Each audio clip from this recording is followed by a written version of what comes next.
Good afternoon, good evening, good morning, good mid-morning to everyone who's joined this session. Thank you for taking the time to join SunCup and this session. And I would really encourage you to drop a chat in the chat box. Just tell us where you're dialing in from today.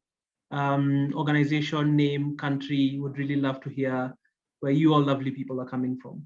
I would now like to hand over to Tapiwa to take us forward. Over to you, Tapiwa. Thanks so much, George. Thanks everybody for making the time to join today. It's nice to see that people are trickling into the session. I'm just gonna share my screen here. Yeah, so maybe by way of introduction, everybody, my name is Tapiwa Nyandoro. I am with the Impact Hub Global Network. Within the organization, I support our partnerships effort within the Africa region. I also have a couple of colleagues supporting me here as co-moderators on the session from our organization, including Kevin Richardson, who you'll see on your screens, and also Mariana Nunes as well.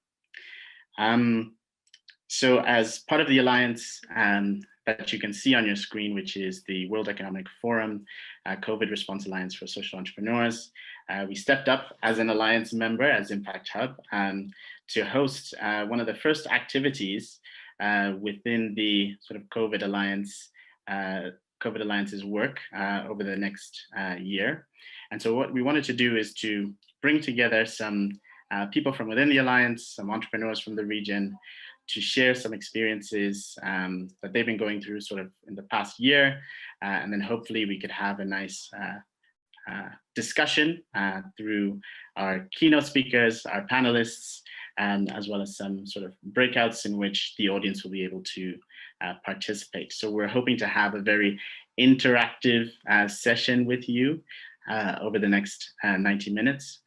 So I hope that in addition to putting your details within the chat, that you continue to sort of put your questions in there, put your comments in there, and interact as much as possible through the chat window. So on the call, as I mentioned, we have some additional collaborators for the session. So you'll see that Ify Umunna is with us. She is the program lead for Nourishing Africa, and you're going to be hearing quite a bit from her during her keynote speech. We also have Abisola Oladapo, who's the founder of an organization called Mumspring. Caroline De Bruyne is here. She's the head of this great alliance that we've been forming over the past 12 months. Drew Van Glaan is here. He's the executive director of the Collaborative for Frontier Finance. And then finally, we'll have Dr. Frank Aswani, the CEO of the Africa Venture Philanthropy Alliance, also joining us sort of as we go along here during the session. So the question is, what is the Alliance? What are we talking about here? So the Alliance has been coming together over the past year or so under the leadership of Caroline and her team at the World Economic Forum. Right now, the Alliance includes around 85 members, Alliance members, who are all working basically to support social entrepreneurs. And within the Alliance, we represent about 90,000 social entrepreneurs across the globe who basically have beneficiaries reaching a number just under 2 billion. And so some of the names that you might see as Alliance members are mentioned on this slide here. Some of them might pop out at you. As I mentioned, the Africa Venture Philanthropy Alliance is there, Impact Hub is there, Root Capital is there, Unilever is there, and some others. You can take a look for yourself here to see some of the ones that you might recognize. But I wanted to share also sort of what we're working on as an alliance and what our action agenda is. So as you can see on the left, it clearly explains sort of the direction in which we are working over this coming year. So firstly, one of the objectives is to make the voices of social entrepreneurs and their communities heard. And we're going to do that during this session by ensuring that you hear from local entrepreneurs as well. So you can look forward to that in the next few minutes. Secondly, we're preparing to respond, recover, and reset, taking the opportunity to shape the new tomorrow or the new normal or the new economy or the next economy, whatever you have framed within your own organizations. Thirdly, we're collaborating across sectors in recognition of complexity and scale of the crisis, of course. So this coalition and this alliance of partners is really trying to find the best way that we can merge all of our work so that we can impact social entrepreneurs and the response effort which addresses them. Fourth, we look beyond healthcare, given that the crisis touches all areas of people's lives. And then finally, we're supporting the sort of shovel-ready solutions that grassroots organizations are already providing. And so on the right of this particular slide, you can see some of the stakeholder groups that we're addressing within the Alliance and who are a part of the Alliance already. They include intermediaries, impact investors, corporates, funders and philanthropists, and also government. So if you feel that you are within one of those groups, you can know that you likely have a place in the Alliance if you're not a part of it already. And I would be happy to sort of facilitate a discussion with you to talk about how we could include you in this effort into the future. And so over the past year, in coming together as 85 partners, we've also been able to identify a number of action clusters in which we really want to work and collaborate. They're included here on the list, so you can see regional mobilization, non-financial support, access to capital, corporate access, leadership and stewardship, storytelling, data and infrastructure, policy change, racial equity, and green businesses. So again, if you really feel that you are a part of any of these and have the capacity to support in any way, I'd really be keen to have a discussion with you about how we can onboard you into this great effort that we are putting forward. So now we're going to hop into the crux of the session, and just to give you a little bit of an idea of how we will go about it. Firstly, we're going to kick off with some keynote speeches from our speakers, who are both entrepreneurs within our region. As I said, this alliance is really about putting the entrepreneurs first. So we're trying to do that even through the design of this session. So you'll hear from Ify and also hear from Abisola. And after that, we're going to break out into two groups where you'll be able to ask the speakers questions. But some of the other collaborators who I mentioned will also be present in those breakout rooms, sharing a bit about their perspective, their experience over the past year. And finally, you'll have the opportunity to sort of interact with everybody, share your own experience, and then we'll use that insight and information and harvesting to be able to find better ways to collaborate in the future. So without further ado, I'm going to invite Ify to deliver her keynote speech. And just by way of introduction of Ify, she's the program lead of Nourishing Africa, as I mentioned, which is a home for over 1 million agripreneurs within the region who are transforming the African agricultural landscape. Ify herself is a researcher. She has expertise in gender, maternal and adolescent health and nutrition. She has a master's in international relations. She also has a BA in sociology and gender transformation. So yeah, Ify, I'm going to hand it over to you, and please feel invited to take it away. Thanks, Dr. Good afternoon, good morning, good evening, depending on where you are. And thank you for joining us. I'm really excited to be here. And I'm just going to start off by sharing my screen, and in the next 10 minutes, really discuss how social entrepreneurs, particularly agripreneurs, have been nourishing Africa's 2.5 billion people in the midst of the global pandemic. I'll discuss more about Nourishing Africa later, but I think it's important to set the tone and discuss Africa as a whole and when it comes to agriculture. So I work in the agriculture and food space within the continent. And when you look at the statistics, there's absolutely no reason why Africa should not be the breadbasket of the world. When we think about chocolate, we don't recognize that 70% of the cocoa that is produced in the world is done so in Africa. And the rooibos tea that we talk about across the world is produced and grown in the hills of South Africa.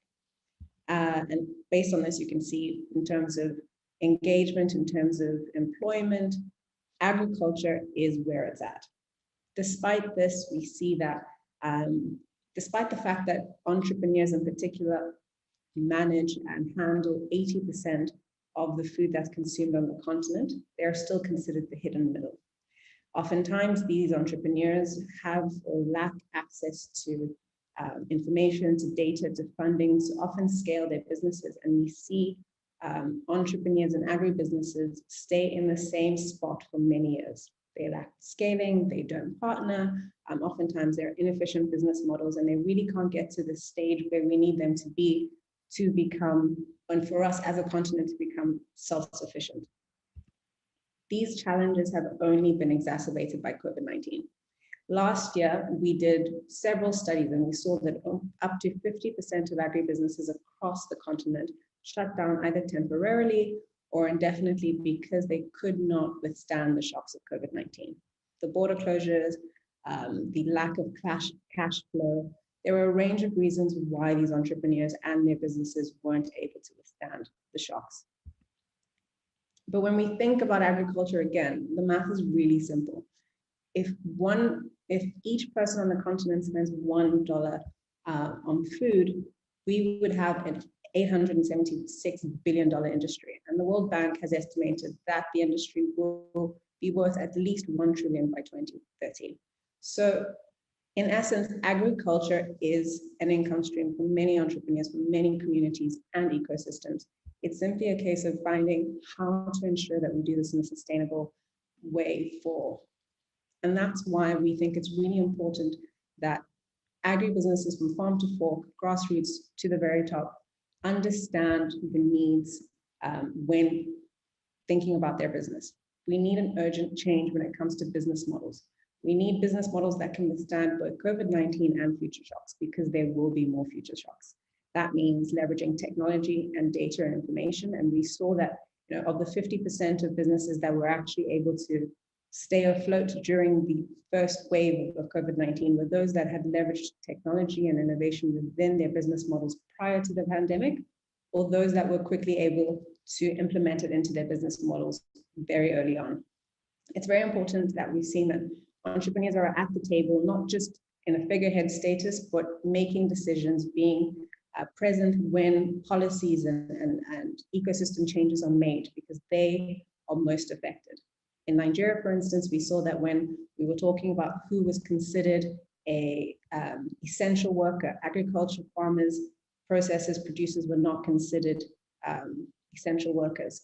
And that we saw the repercussions of that nationally 3-4 weeks later when food prices skyrocketed in various parts of the country. And it was only at that point that we actually realized that, well, I guess the wider community realized that you need these people to be essential workers. Well, as I said, technology is driving the sector in various ways. Oftentimes we think about the lack of technology when we talk about Africa, but there's so many ways that we've implemented various tools and mechanisms from just basic, not smartphones, but basic phones that can be used to track sensors and your farms, to automated technologies, as I said, mobile applications, bioengineering in various parts of the country. But in all, it's really important to understand how technology can be used in agriculture. And we've seen that young entrepreneurs are showing the way. And in true Women's Month fashion, I have just showcased 3 incredible entrepreneurs across the continent that are doing incredible things, from local village foods who are producing ethical produce to Mongo Foods who are producing cassava for multi-purpose ways, and August Secrets in Nigeria, who are producing African recipes for child nutrition, really trying to break the cycle of malnutrition in children under 5 in Nigeria. We've also seen incredible business models emerging on the continent, from Cow Tribe, which is essentially the Uber for vets, where last mile farmers are able to access through basic phones and not even a smartphone, they're able to access veterinary services, medication information about their cows in Ghana.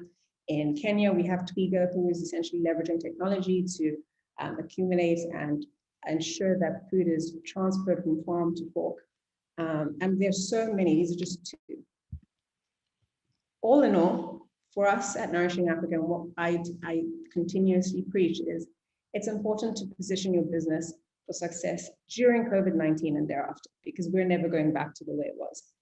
And what is important in doing that, and there are various components, but the 5 that I want to highlight are building a robust and agile business model. Oftentimes we don't think about worst case scenarios and we think it'll never hit, and that's what COVID-19 is. And those that really did think about worst case scenarios were those that were able to stay afloat, and some of them really thrive.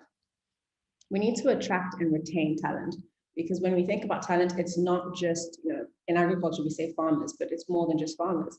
We need accountants, we need lawyers, we need a range of different stakeholders, and we need to attract the best. And the issue with agriculture as we know it is that it's not packaged and portrayed as a first choice. In the African context, if someone is studying agriculture, it's because they didn't get into their first, second, or maybe third choice. And it's between them going to university or not. And we need to change that. We need to change the curriculum. I'm a firm believer that agriculture should be a business, not a science. We should know the business of agriculture. When we think about funding, we need to ensure, and this goes then back to being a business, that you're investment ready. And what does that mean? And that would be taught if you were to take agriculture as a business. You need to know what is required by funders in order to get the investment that you seek to really scale your business. You need to create a compelling brand. We all have to eat, yes, but we eat with our eyes first, and that is the truth. So it's really important that people have these brands that attract you and want to see, and you want to try it, not knowing what it is or what it may be or what it does for you, but it needs to be compelling, it needs to be nutritious, it needs to be accessible. And we need to establish partnerships and networks within the continent and have a situation where we have African food by African food for Africans. And just to add, many of these points are added in Ndidi Okonkwo-Onwueli's book coming out next week, I think, called Food Entrepreneurs in Africa. She's really, really passionate about this topic. So I really encourage everyone to dive deeper into that. And this is where Nourishing Africa comes in. For us, we know that entrepreneurs really, really struggle with many of the components that I've spoken of. And what we do is try and provide a platform for these entrepreneurs to come together, to scale, to network, to partner, to be able to access critical information, whether it's data, tools, resources, information about the sector, and to be able to scale. For us, the bottom line is we really want to see grassroots and SMEs grow in the sector to be able for us to become net exporters of food by 2050, yes, but to become self-sufficient. It's very, very important that we build an ecosystem where we have nutritious, accessible, and affordable food. Given COVID-19, we thought it was extremely important to create a program that reached out to many of the agribusinesses that oftentimes you don't see. Agribusinesses that operate predominantly on WhatsApp or via phone call and those kinds of small businesses. So we created the COVID-19 Entrepreneur Support Program, which essentially trained, in partnership with the MasterCard Foundation and USADF, we're training 2,000 agribusinesses, predominantly women-led agribusinesses across 11 states in Nigeria, and essentially helping them retool and rebuild and pivot their businesses in order for them to be able to withstand the COVID-19 pandemic and further shocks. And we'll provide small grants to many of them as well. So when we think about impact, this is also a tricky question, but for us, we want to create a home for over 1 million entrepreneurs who really will define the agriculture and food space and see us reach our targets of becoming self-sufficient. And we are present in 35 out of the 54 countries. So we're well on our way and we're quite excited about this. So in closing, I want to discuss what can be done. What do we need to do as different stakeholders in the community? When we think of entrepreneurs, we really need to change the mindset and narrative around the potential of Africa. We need to advocate against dumping and food fraud in Africa. We need to partner with one another to scale. We need to work with integrity, transparency, and accountability, because that is essential. And we need to tell positive stories. Oftentimes you don't hear about the great things that are coming out of our continent, you only hear about the bad. When it comes to development partners, we need to advocate for a level playing field for African farmers and processors. We need to collaborate with partners of local practitioners and entrepreneurs. Oftentimes we see that when development partners come in, they partner with satellite companies and satellite businesses, but you need to partner with those on the ground that have been there prior and will be there after. And lastly, what I think is most important right now is don't design programs for those you're comfortable with and those you know. Design programs for those you don't see, for those that you rarely meet. Those are the people that need help. Design programs outside of your comfort zone. Thank you. Fantastic. Thanks so much for sharing, Ify.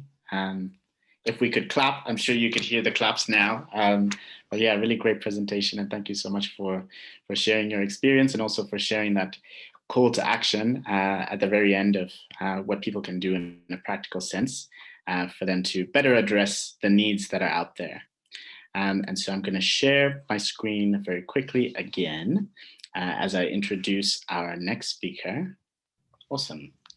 So our next speaker is Abisola Oladapo. She is a social entrepreneur and innovator within Nigeria, who is really innovating in the tech space, tech and health space. She's developed this business called Mumspring over the past few years and is really trying to create different ways of working and supporting women and children in health, essentially.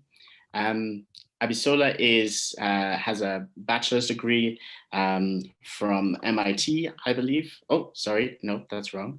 From Columbia University. And she also has an MBA from London Business School. So Abisola, thank you so much for joining us. And I will leave it to you to share your experience. Hi, everyone. Good morning, good afternoon, good evening, depending on where you're calling from. So just to rectify a few records, I studied electrical engineering at Howard University in DC, and my master's is from Columbia. So yeah. So I'm really excited to be here today. If someone could enable me share, I'm not able to share at the moment. That would be great, but I can keep moving. So yeah, my name is Abisola. I'm the founder of a company called Mumspring, and Mumspring really was inspired by some personal experiences that I had becoming a mom. About 4 years ago, when I had my baby, she was not able to breathe. After 1 week in the neonatal ICU, which seemed like 7 years to me because it was the longest week of my life, she happened to make it. But then there's over 1 million women in Africa who are not as lucky as I was, who every single year in Africa, 1.1 million babies are dying due to mostly preventable reasons, according to the World Health Organization. And what we do at Mumspring is to use technology to create scalable solutions to be able to prevent this. I think now I'm able to share, so I will go ahead and do that.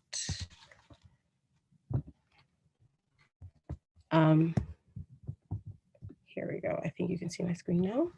So what we've done at Mumspring is just to give you more context around the problem. Like I mentioned, within a neonate or a newborn is defined according to the World Health Organization as a child that's under 30 days old. And right now in Africa, we're losing over 1 million of those babies every single year. 57% of all maternal deaths in the world are happening in Africa. And 80% of these deaths should not be happening. And I'm sure you're wondering what's causing this and what the issues are. One of the key things that we found in our research over the past few years is that 67% of women are having their babies without the help of a medically trained midwife or other kind of medically trained support person in Africa. And this usually is as a result of poor education in terms of understanding what the health system can provide and what the benefits are, and more comfort with more local methods of having children, which then presents issues in the event that there's a complication during delivery or otherwise. So what we do at Mumspring is we've created a solution that enables women to reach antenatal health education in their preferred language. Today, we're in Nigeria, available in all the Nigerian languages, and we are scaling to South Africa and Kenya before the end of the year. And our mission there is by providing this health education, women are then able to make better decisions for their health during their pregnancy and beyond. Additionally, they have 24/7 access to midwives throughout their pregnancy. And I'm sure you're wondering, so why does this matter? Is it just 1 million women? So in Africa today, we have over 100 million women of childbearing age. This should say, actually, no, in Africa, it's 200 million. Sorry, this is showing Nigeria. In Africa today, we have over 200 million of women of childbearing age. And this creates such a huge market opportunity that is otherwise missed if we don't continue to create innovations for these women. There are very few tech-enabled solutions directly targeting maternal health right now. There's a lot of NGO activity in that space, but none that are very scalable. And what we're trying to do is use technology to make sure that we can reach as many women as quickly as possible, because these deaths are happening every day, whether we like it or not. So what's the importance of partnerships in being able to reach these women? Because we have so many women across Africa that need to be supported over the next few years, and we have the SDG goals that we need to meet by 2030, it's important that organizations are able to partner, either insurance companies and entities that are focused on enabling maternal health for women. Today, some of the partnerships that we've benefited from include, for example, the Impact Hub that has provided a platform where we can reach other similar types of companies that are socially focused and have a social mandate to support women. This has been really amazing in being able to scale what we do. And through the Impact Hub, actually, we've reached partners that are able to also provide translations so that we can reach and penetrate more markets quicker. So I'm really excited about this opportunity to discuss about what kinds of partnerships are possible, not just from a funding perspective, but what partnerships can do in terms of providing additional resources, additional insights, and to also enable evolution of business models to be able to reach as many women as possible, no matter where she is in Africa, no matter whether she has a phone or otherwise. The other thing I need to mention is that our technology works independent of the internet and independent of how much airtime the woman has. And we squarely target low-income women, who are the women who are less likely to be able to have this type of life-saving information. And that's it. Fantastic. Thank you so much for sharing that, Abisola. You're welcome. Yeah, great to hear from you, and also for the call to action on thinking of ways in which we can collaborate to impact in this area. So for now, Abisola, if you don't mind just unsharing your screen, and I will reshare mine. So now it's a chance for all of you to be able to interact directly with our keynote speakers, but also with some of the other collaborators that we have on the call with us today. So what we're going to do over the next 40 minutes is to break out into 2 different rooms. You can see on the left and on the right who will be in which room. So if you'd like to, for example, ask Ify a question, you're welcome to join room 1. If you'd like to ask Abisola a question, you're welcome to join room 2. But in addition to them, you're also going to be hearing from Mariana Nunes, from Dr. Frank Aswani, from Kevin Richardson, from Caroline De Bruyne, and also from Drew Van Glaan. So for now, I will ask the support team to help us to break up into those 2 rooms, where we will spend 40 minutes, and then we'll come back and share some of the learnings from the breakout session. Yeah, I thought I was hopping in between both rooms, and it seemed like there was a really inspired discussion on both sides. So I really appreciate everybody who was contributing and listening intently. We have a few minutes just to continue the discussion, actually, right here, maybe cross-pollinating the 2 breakout rooms a little bit. So what I'm going to do is I'm going to invite Mariana just to speak a little bit about some of the key points that were coming out in her breakout room. And then I'll ask Kevin to do the same. And then maybe we can hear from some of the panelists of what they think of the perspectives from the other side. But yeah, Mariana, please go ahead. Thank you, Tapiwa, and thank you all that were breakout room 1. We had a great discussion, and I'm going to try to give you the main points because I took loads of notes of our discussion here. So we spoke about the resilience of African entrepreneurs, and COVID shows us that as well, the way they managed to adapt and really go through the crisis. We talked about avoid putting more money always into the same entrepreneurs, that we have to go beyond, we have to get out of the comfort zones as investors, as funders, look into other entrepreneurs. A mix of different type of capital to support impact businesses. So grants usually working more to de-risk investments, for instance, piloting a specific activity first, so then investors can come in and really invest to scale that.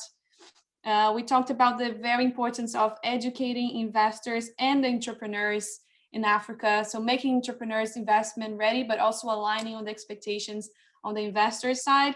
And Frank was also said something that I really enjoyed, which was because I asked like why there's so much capital but not being deployed. So education on what it's really like to invest in Africa don't come with a Western mindset, but not only for Western funders, but even for African funders as well, African investors. So we really have to understand how to build a better pipeline, but aligning expectations on both ends. And on that, the importance of co-creating programs with your funders, aligning milestones, and also choosing the investors you want to work with that align with your values, that resonates with your business. And also, as Frank said, that are investors I wouldn't get money from. So it's really important to have that clear in your minds. And Africa is the best sandbox for impact. These are a few of the key points that I got here from our discussion. It was really nice, the real engagement from the participants. So thank you all. Fantastic. Thanks so much, Mariana. Yeah, some really great points coming out there. And I want to maybe invite some of the panelists from the other room to respond. I think especially on this point of Africa being a sandbox of innovation, and maybe I could pose a question to Drew. In terms of Africa being the sandbox of innovation, what are some sort of exciting opportunities that you are seeing to push more resources from where you are into the region? What is most exciting you at this point? Well, the collaborative, we focus on the capital side. So I know that's the really exciting part that everybody wakes up every morning thinking about is money. But no, it's, really, again, most people here are rightly focused on what are they doing on the ground, what the people that they're affecting and how they're supporting them. So, but we're focused more at this very boring side of the capital. And therefore, saying excitement may not fit into everybody here, so don't fall off your seats with the excitement that I may discuss. But for me, what I think I'm fundamentally seeing is, and the last 2 weeks, I may have mentioned earlier, or at least in our breakout, we hosted 70 local capital providers operating across Africa. And we have started to redefine these capital, and these are ones focusing on early stage businesses, so ones that need anywhere from 25,000 US equivalent up to $500,000. And that itself is a pretty broad range of needs and timeframes of business models. But what's exciting about this is we're actually referring to them now as alternative local capital providers.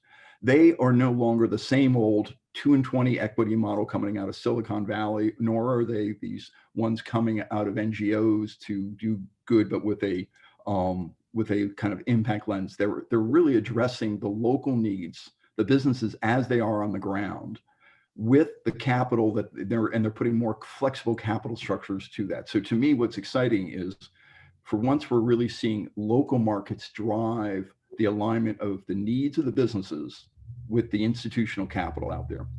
Do we have a long way to go? Yes. So this is a sandbox in that point, in the sense we need it to be the whole playground, or whatever the right analogy is, to expand beyond the sandbox. But that's what we're seeing, is really knowledgeable people in their local markets solving early stage capital problems. Great. Thanks so much for sharing that perspective, Drew.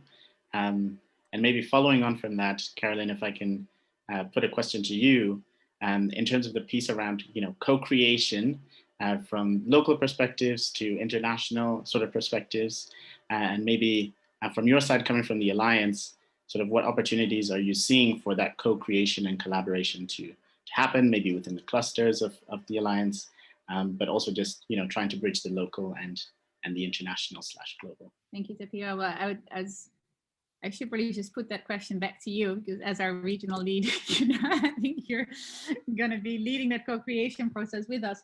I think for me, there's at kind of that global level, there's a lot of conversation around the innovation and looking for innovations and scaling.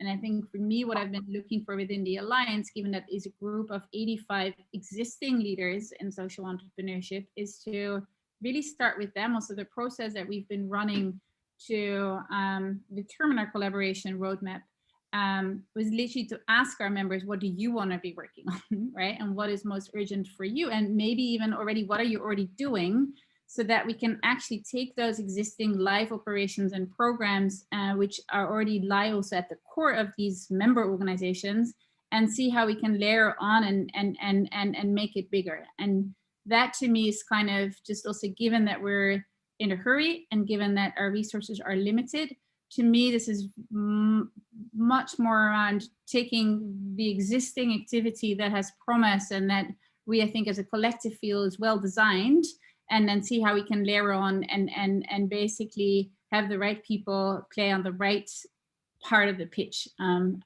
With, you know, Tapio, with your work with Impact Hub in Africa and the network that you already have and the programs that you're already running, that's been one starting point.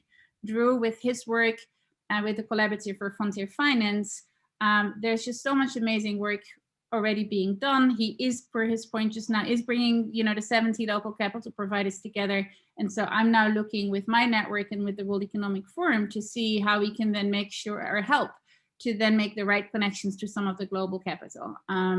So it's building on and layering on rather than starting from scratch. I would say that I think, or at least that I hope, is going to be that key for co-creation in a way that also still allows us to make a difference in 2021 and not just in 2030. Great, thanks so much for sharing, Carolyn. I like the idea of building and leveraging on the work that's already being done. I think I'm already seeing a lot of that happening within the Alliance, and I'm hoping that the participants here will be interested to join the Alliance and continue doing that work with us.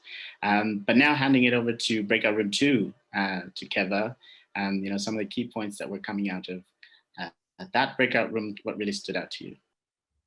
Yeah, thanks to Piwa. So yeah, we had a very interesting discussion. Some of the themes that came out of it, I'm going to try to summarize as best as possible.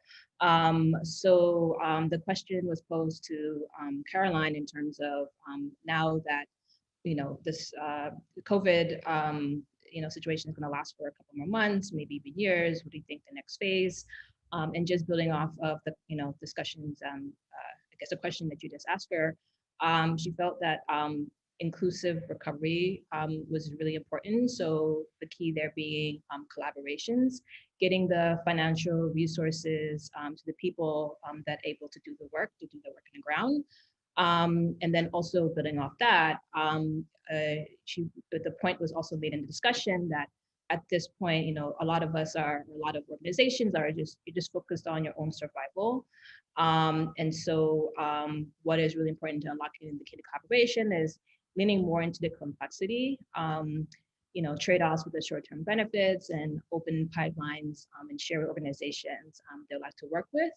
And so one of the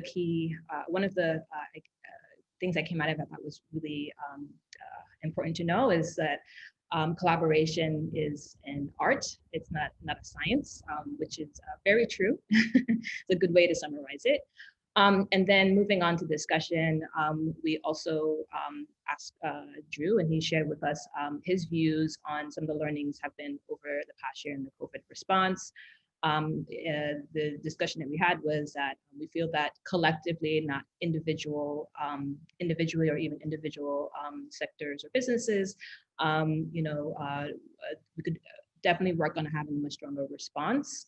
And then also in terms of what entrepreneurs need, you know, who's providing what type of capital and what their needs. So entrepreneurs should focus or should think about who is going to best address your needs, right? Identifying those needs, and then when looking for capital, who will best fit what you're looking for. Great, thanks so much for sharing that, Keva. I'm hearing a lot of collaboration, a lot of collective action. And so I'm going to pose the question to Frank around sort of, you know, as AVPA, you're seeing what's happening in the capital space within the region. What do you feel could be done to create more collaborations from a funding perspective with the venture philanthropists that you're working with, but also within the ecosystem? What opportunities are there for sort of more collaboration? Yeah, I think the first thing is to recognize that the problem we're trying to solve is huge, and we can't solve it on our own. And there's a real scarcity of capital to support some of our social enterprise and SMEs broadly. And we broadly are also facing, as I was mentioning in our panel, we're facing a really difficult challenge on the continent where aid is reducing. So grant capital, and there's a ripple effect on grant capital available on the continent. And we need to be smart how we deploy the capital. And some of these solutions could come in just how we really leverage our grant capital right now to unlock private capital. And the collaboration between grant makers and private capital providers is very important at this point in time to unlock a lot more of the private capital that's available to a scale that exceeds what we need in this space generally. So I think creating awareness of the crisis we're facing, creating the enhanced power that we could deliver jointly as different types of players than we could on our own is important. And so there's a lot of investor education that also needs to happen around that, especially around our grant makers.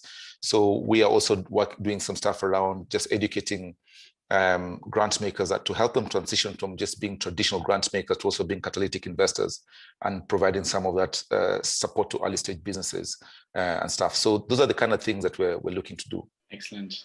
Thanks so much for sharing that, Frank. And so now that we are wrapping up a little bit, just 5 minutes to go, I wanted to pose a question to the audience and allow you to share your perspectives. So the first question to all of you is, who are your dream partners from this particular session? Maybe it's a couple of the panelists, a couple of the keynote speakers, sort of share two examples of people who you think, after this session, we'd really like to connect with more directly. And then the second question is, which social enterprise anywhere in the world are you aware of that deserves more recognition than they're getting right now?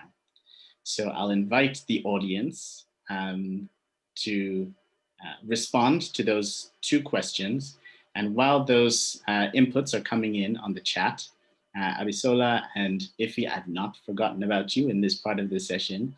I think one last question that I have to each of you is, looking ahead, sort of what is the one thing that you would need in order to sort of transform yourselves within the context of the COVID response? What would help your organization, your business to really grow in the next stage? And I would first ask Abisola, what does this mean for Mumspring? And please, audience, do share your perspectives in the chat on the questions.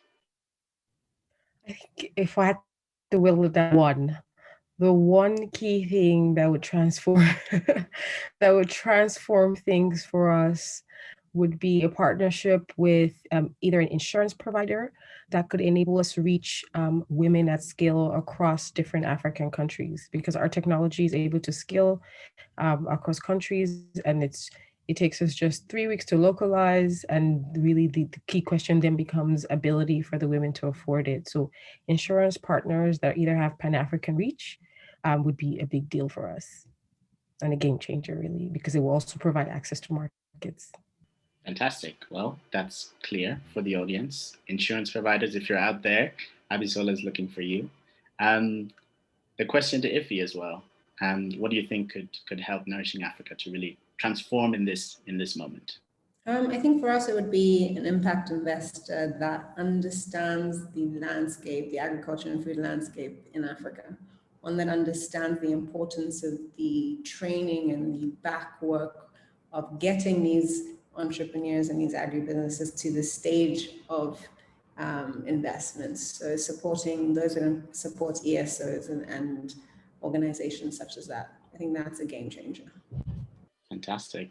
Thanks so much for sharing, Ify. So lastly, as we come into the last couple of minutes of the session, I just wanted to walk you through a few of the calls to action for various stakeholders within the ecosystem that we're trying to address as the Alliance. So we're calling for impact investors to adapt their investment priorities and processes and to provide flexible capital as well as must-have technical assistance. So impact investors, if you're out there, that one's for you. We're calling for funders and philanthropies to expand and expedite their support to social entrepreneurs and intermediaries taking risks relative of the day's unprecedented times. We're calling on corporates to stand with social entrepreneurs within their supply chains and their ecosystems, fulfill their agreements, and help build more inclusive and resilient economy. We're also calling for governments to recognize social entrepreneurs as a driving force in safeguarding jobs and in pioneering a greener and more equitable society, and to back them accordingly.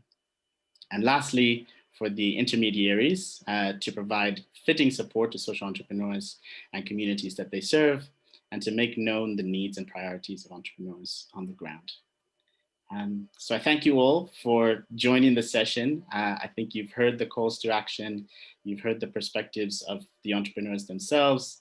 You'll be able to connect with them if you'd like. I'm sure we can share around some contact information for those who are keen to connect. But in case you'd like to learn more about the Alliance, how we're working together, and how you can be able to join in the effort, my email is here on the slide at tapiwa.nyandoro@impacthub.net.